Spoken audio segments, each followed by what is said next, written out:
예, 시작하겠습니다. 안녕하십니까. 예, 입춘날은 무슨 그 별도 또 행사가 있으신가 보죠? 입춘. 뭐 불교 절기 때 이렇게 그 뭐 예. 예, 저도 어디서 읽었어요. 예. 그 신년 시작이 명절 그 음력으로 하는 설도 있지만 이 24절기는 또 양력이잖아요. 그 양력의 입춘도 뭐 이렇게 그 새해로 바뀌는 시점이다라고 이야기하는 거를 제가 유튜브 방송에서 봤는데 그것도 의미가 있는 것 같아요. 뭐 서양력도 원래 그 뭐죠? 봄 마취인가 3월이 마취잖아요. 로마에서. 그 원래는 뭐 그렇게 시작했다고 그러는데 봄에 이렇게 맞춰가지고 농사 지으면서 이렇게 이 저 시간 개념이 사람들이 생겼으니까 당연히 그 새해 시작은 봄부터 시작하는 게 맞을 것 같은데 이상하게 한겨울에 굉장히 추울 때 새해를 시작한다고 하니까 조금 이상하긴 해요. 이렇게 사람 리듬하고 좀 안 맞기도 하고. 물론 이제 음력으로 해서 뭐 조금 보정되는 것 같기도 하지만 또 그것도 아닌 것 같고. 근데 뭐 입춘 24절기는 제가 학교 다닐 때 한문 시간에 그 24절기가 쭉 나온 그 단락이 생각이 나거든요. 아직도. 근데 그때 배운 게 그 중국의 그 남쪽 지방에 그 쌀 농사를 많이 짓는 그 지역, 뭐 양자강 유역인지 뭐 황하 미친지 하여튼 남쪽 지역에서 이걸 만든 절기다 보니까 그걸 이제 한국에 그대로 양력으로 가져와 쓰다 보니까 한국에서 쓰는 거에 비해 가지고는 조금 그 날짜가 좀 뭐라 그러죠?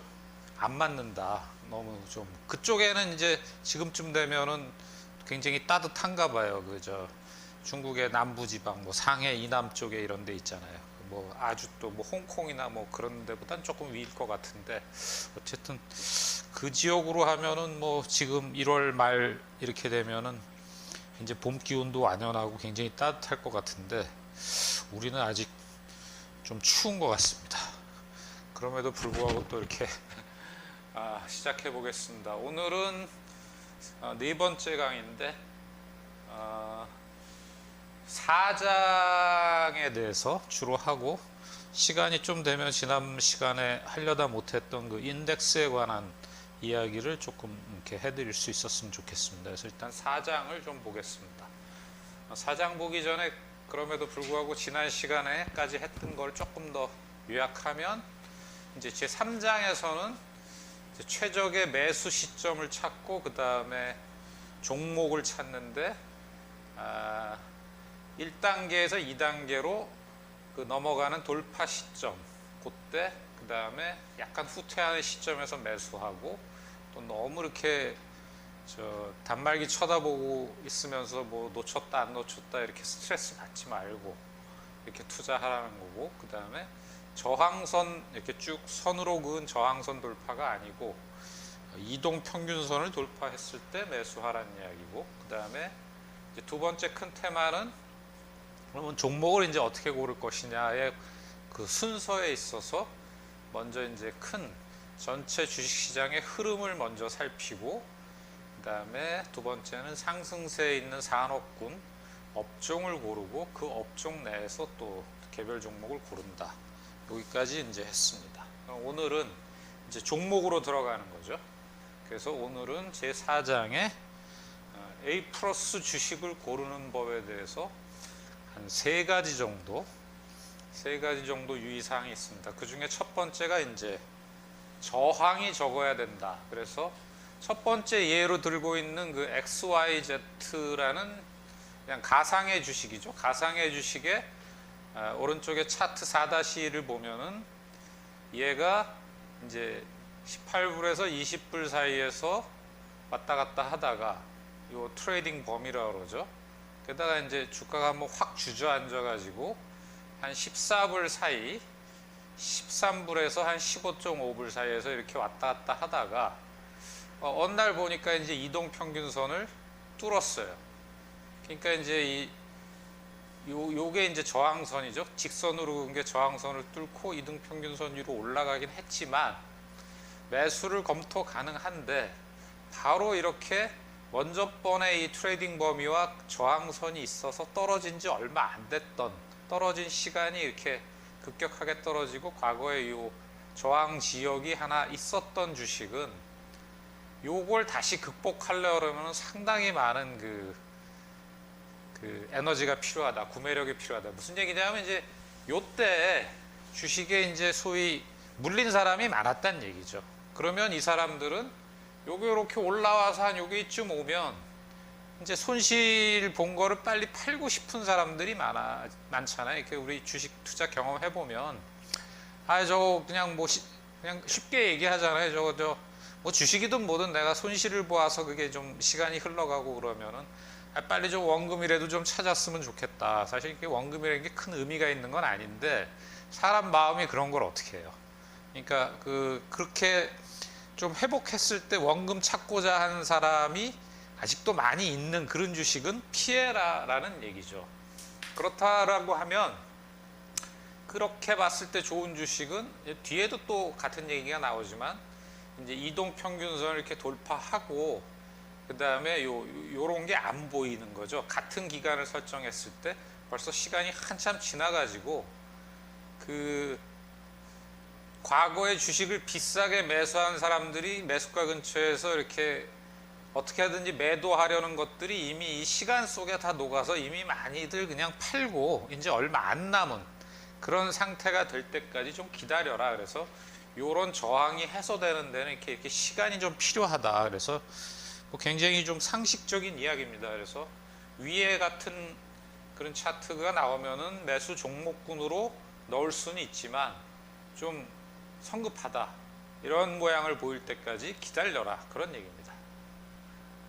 그래서 이 사례로 들은 게 차트 4-3 같은 경우에는 엘러지스 코퍼레이션이라는 회사인데 여기 보면은 이렇게 저항선을 그리고 이동평균선이 쭉 했는데 여기서 이제 올라가죠. 요 화살표 시점을 보면 이동평균선을 돌파해서 주가가 올라가는데 이게 요 87년인데 한 2년 뒤로 한 2년 거진 한 2년 반쯤 봐도 아까 같은 그 저항 지역이 없는 거죠. 이런 주식을 고르라는 얘기죠.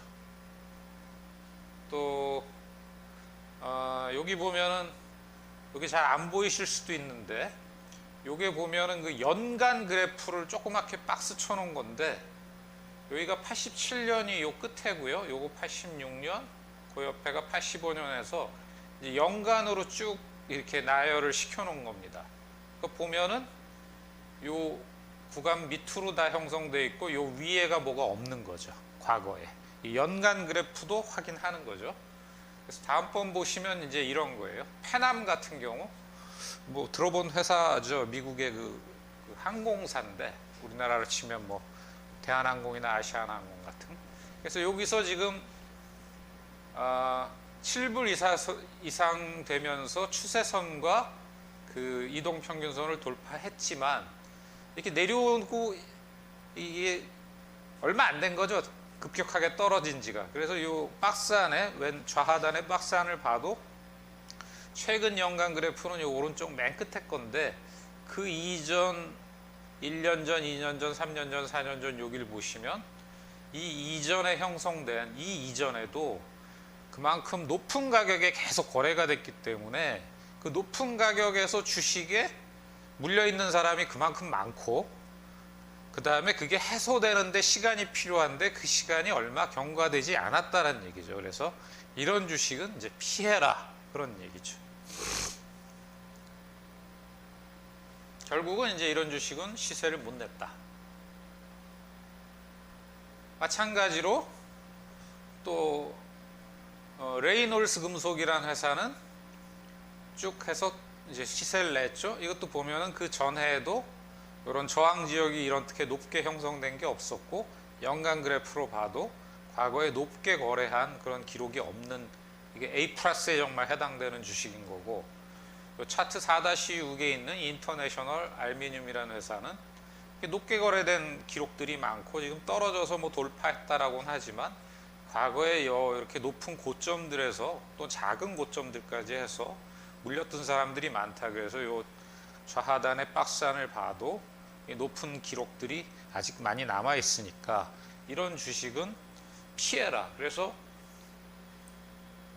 제가 조금 더 현실적으로 이제 이런 거죠. 국내 주식 중에서 이제 금융주 지난번에도 한번 말씀드렸는데 신한지주 같은 경우에는 여기가 이제 45,000원에서 50,000원 사이고 지금 현재 주가가 한 31,000원 내외 하는데 요 과거 2019년, 2020년, 2019년, 2018년인가요? 2019년, 2018년 봐도 높게 거래된 그 지역이 굉장히 많고 요 코로나 2020년 때 이제 급락했다가 조금 올라오긴 했는데 요 이동평균선 돌파하는 것 같지만 또 이렇게 꺾어지는 거죠. 지금 현재까지 진행형입니다.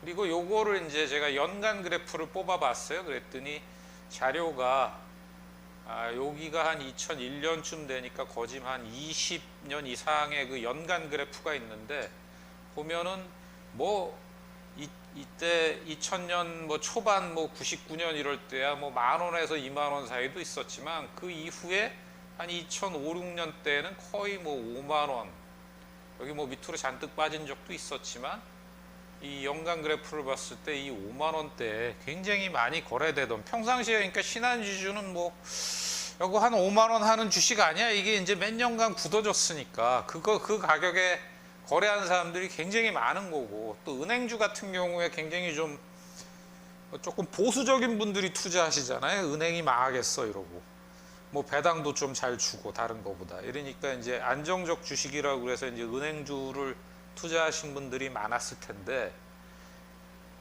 이게 이제 이걸 다 뚫고 가기에는 앞날이 험난한 거죠. 이 언제든지 원금 찾고 싶어 할 사람들이 4, 5만 원쯤 이루면 벌써 나 이거 원금 회복해야지라고 해서 그냥 묵혀놓은 거 다시 한번 계좌 이렇게 끌어보고서는 팔아야 되겠다 이렇게 마음먹을 사람들이 그냥 막 잔뜩 줄 서 있다 그렇게 보시면 될 것 같아요. 그래서 이런 주식은 피해라 그런 얘기죠. 반면에 뭐 대표 주식이라 뭐 예를 들었지만 뭐 예를 자주 들고 있지만 삼성전자 같은 경우에는 이쪽에 일단 안 보이죠. 여기가 이제 4만 원에서 5만 원, 여기가 이제 6만 원이고 5만 원 이동평균선 이제 뚫고 올라가는데 뭐 5만 원 이전에 뭐 여기서 잠깐 좀 물린 그 코로나 이전 물린 기억이 있지만 그 이전에 뭐 이렇게 5만 원 이상에서 형성된 저항이 없는 거죠. 그래서 연간으로 봐도 이 종목은 진짜 80년대 초부터 기록이 다 있네요. 상장한 지 워낙 오래된 회사이기 때문에 보면 여기가 3만 원이고 여기 4만 원인데 없죠. 과거에 이렇게 높게 거래된 적이. 그러니까 이게 쉽게 올라가는 거죠. 저항이 없는 거죠. 물린 사람이 별로 없는 거죠. 그러니까 그 많은 에너지를 소모하지 않는 거죠. 그렇게 보시면 될 것 같습니다. 그 다음에 첫 번째는 이제 저항이 가까이에 있는 거, 그러니까 저항이 해소될 때까지는 시간이 필요하니까 그래프상에 저항이 보이지 않는다. 그러니까 과거에 물린 사람들이 많이 없어야 되는 게 첫 번째고요. 그 다음에 두 번째 이제 거래량이 많아야 된다. 거래량이 이제 늘어나야 되는 건데 거래량이라는 거는 이제 매수자의 힘이죠. 왜냐하면 그만큼 돈을 많이 들여서 샀다는 얘기죠. 그래야 오르죠. 특히나 주식 같은 경우에는 여기 뭐 그 자체의 무게로 하락하기 마련인 커다란 바위 같다. 언덕 위로 올리려면 엄청난 에너지를 필요한다. 이런 표현을 저자가 썼는데 사실 주식 같은 경우엔 또 이런 집하고도 좀 다르잖아요. 집은 들어가서 살 수가 있고 남한테 빌려주면 그 사람이 주거 문제를 해결하지만 필수제죠. 어떻게 보면요. 근데 주식은 뭐 굳이 가지고 있을 이유가 없잖아요. 수익 안 나면. 그러니까 사람들이 좀 수익이 안 되거나 좀 마음에 안 들거나 하면 뭐 대주주가 아닌 다음에는 그냥 뭐 굳이 갖고 있을 이유가 없으니까 사실은 항상 팔자가 존재하고 사자라는 거는 상당한 의지가 있어야 사지죠. 사실 어떻게 보면요. 내가 뭔가 굉장히 이걸 꼭 사야 되고 살려고 마음 먹으려면 굉장히 큰 결심을 필요한 게 제가 보기엔 주식인 것 같아요. 그리고 뭐 이거 뭐 주식을 세 줄 수도 없고 그런 거잖아요. 그러니까 이게 항상 팔자가 많게 돼 있는 그 어떤 자산, 상품이다. 저는 좀 그런 생각이 들어요. 특히 이제 같은 자산에서 집이나 땅이나 뭐 건물이나 이런 부동산에 비해 가지고 주식이란 자산은 그만큼 이렇게 사람들의 어떤 구체적인 거주나 뭐 상거래나 뭐 이런 필요 욕구에 따라가 별로 없는 그런 자산이기 때문에 항상 팔자가 존재해서 이거를 올리려면 가격이 상승하려면 상당히 많은 그 구매력, 힘이 들어가는 자산이기 때문에 통상은 그래서 이렇게 저항선을 뚫고 올라갈 때 보면 이렇게 대체로는 이렇게 다 거래량이 대부분 상승합니다. 상승하지 않으면서 올라갈 경우도 있지만 그건 잠시뿐인 거고 대체로는 상승하는데 그럼에도 불구하고 이제 요걸 꼭 체크하라는 얘기죠. 상승 없이 가끔 이렇게 올라가는 주식도 있거든요. 그럴 경우에는 이게 진짜가 아니기 때문에 바로 빠질 가능성이 있으니까 거래량 증가가 없는 돌파는 믿을 수 없다. 그래서 다만 요 1단계 기초지역의 막바지의 거래량 증가, 그래서 요때 거래량이 증가하면 좋다 그러는데 요 저자는 뭐 꼭 그렇게까지는 보지 말고 요 돌파할 때 요때는 반드시 거래량이 실려야 된다. 평소보다 뭐 꼭 배수를 뭐 다른 책들 같은 경우에 뭐 한 4-5배 되는 게 좋다라고 얘기하는데 그렇게까지 뭐 딱 정량적으로 얘기할 필요는 없고 저자 본인이 봤을 때는 한 뭐 2배 정도 요 정도면은 뭐 적절한 것 같다. 그래서 이렇게 거래량 증가가 반드시 수반되는 종목을 찾자 그런 얘기입니다. 그래서 또 예로 드는 게 이제 미국 주식 중에 얼라이드 시그널이라는 회사하고 우리도 조금 아는 회사죠. 구디어 러버, 구디어 타이어라는 회사인데 요거 같은 경우에는 지금 돌파하는 시점에서 거래량 증가가 거의 안 이루어졌죠. 그러다 보니까 조금 올라가는 것 같지만 도로 빠졌다 라는 얘기고, 구디어 타이어 같은 경우에는 여기 보시면 화살표 밑에 이건 뭐 평상시 거래량이 한 1~2배 정도의 폭발적인 거래가 여기서 일어나면서 과거에 이제 쌓였던 거 매물을 확 잡은 거죠. 걷어들이고 나선 쫙 올라간 거죠. 또 아까 1번 항목으로 말씀드린 저항이 적어야 한다라는 거에도 이 그래프는 쭉 평탄하고 이런 저항이 안 보이죠. 그러니까 적합한데 요 같은 경우에는 얼라이드 시그널이라는 회사는 요 저항도 있는 거죠. 그러니까 이제 일시적으로 이렇게 올라가는 거에는 우리가 속으면 안 된다. 그런 말씀입니다. 마찬가지죠. 푸에르토리칸 시멘트라는 회사가 있고 텍사스 인더스트리라는 회사도 마찬가지인데 요 둘 다 시멘트 업종인데 요때 이제 돌파할 때 여기 보면 이게 좀 짧긴 한데 이게 기간이 거래량이 많이 실렸고 증가했고, 반대로 요 같은 경우에 텍사스 인더스트리 같은 경우에는 이 거래량에서 별 큰 차이가 안 보였고 그래서 올라갔지만 바로 이제 떨어졌고, 또 아까 1번 항목에 나온 저항도 또 이쪽에 요거하고는 좀 다르죠. 그래프가 이쪽은 평탄한데 여기는 과거에 물린 자국들이 좀 많이 남아있고 거래량도 실리지 않았고 그러니까 오히려 도로 하락해버리는 그런 모습을 보여주고 있습니다. 그래서 여기까지 요점 정리하면은 시장 추세가 상승세인지 파악하고 업종이 성장세에 있어야 된다. 요거 이제 3장까지 나온 얘기고, 그 다음에 좋은 업종 중에서 3번이 아까 1번이죠. 위쪽 저항선의 부담을 되도록 적게 받으면서 2단계로 돌파하는 주식을 찾아야 된다. 그 다음에 돌파 시점의 거래량을 반드시 확인해야 된다. 여기까지 일단 정리를 하고요. 그다음에 A 플러스 주식을 고르는 법 2번째까지 했고, 그 다음에 이제 3번째 그 상대 강도, 상보 강도, 그 상대 수익률, 그냥 RS라고 쓰는 게 좋을 것 같습니다. 용어를 RS, Relative Strength니까 RS가 받쳐줘야 한다. 이게 세 번째 요건입니다. 그래서 요 책에 나오는 정의는 종목의 수익률, XYZ의 수익률과 S&P 500의 수익률을 가지고 이제 서로 어느 게 더 좋은지 비교하는 건데, 차트 4-12 같은 경우에 XYZ 주식은 50불에서 56불 사이를 계속 횡보하면서 왔다 갔다 했죠. 근데 RS는 계속 상승했어요. 이 얘기는 뭐냐면 주가 지수, 뭐 S&P 미국 시장 같으면 S&P 500은 하락했는데 이 주식은 그냥 가만히 있었으니까, 제자리에서 왔다 갔다 했으니까 상대 수익률은 좋다는 얘기죠. 오히려. 그 다음에 그 밑에 4-16에 있는 차트는 반대로 계속 50에서 54불 사이를 횡보했는데 오히려 RS는 하락했어요. 이 얘기는 뭐냐면 S&P 500은 이렇게 상승했는데 얘는 가만히 있었으니까 RS는 하락한 거죠.